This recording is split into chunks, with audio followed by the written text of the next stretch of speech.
What, Laura? What do you have anything to end with, or you just sounds like you just kind of did? Yeah, I'm good. But if you want me to keep talking, I'll keep talking. So I think I don't know. That's Richard? entirely unlike Laura. Um, uh, I don't, every article I think as we could go on and talk about for a long, long time. There's, I think one of the biggest things overall we need to take away is that the church really needs to.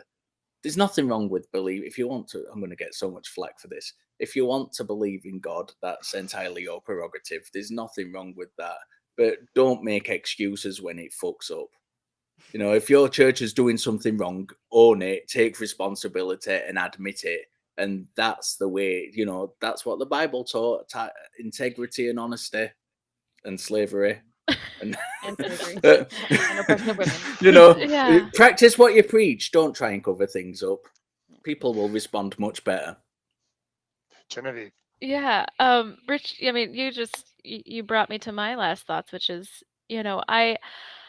I know so many Christians who are wonderful people. They read the Bible and they interpret Jesus as this amazing, progressive activist who, hung out with sex workers and stood up against corruption, and it informs them in a way that they behave with this sort of radical justice that is inspiring and that I enjoy. I've met a lot of them just through my own activism.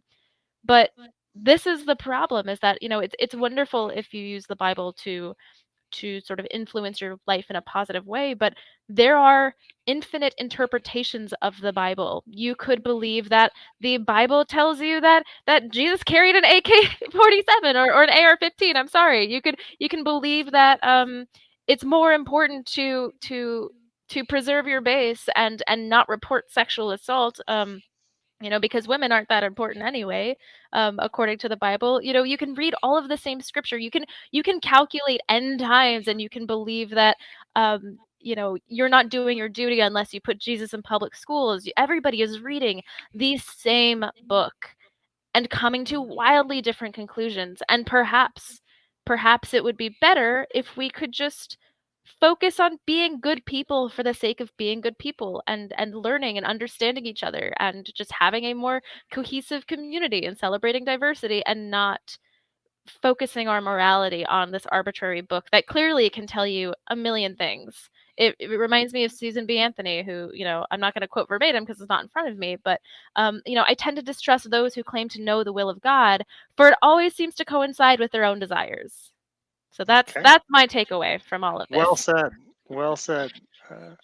All right. Thank you all. And for you out there, please join our fan social media outlets. You can find us, um, the nonprofits on the Atheist Community of Discord. You can do that by going to tiny.cc/ACD Discord, on Facebook at tiny.cc/FBNP.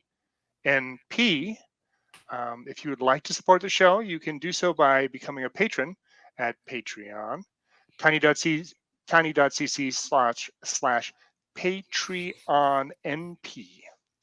Um, and for those of you who find yourself shopping at Amazon, you can support us by, using Amazon Smile.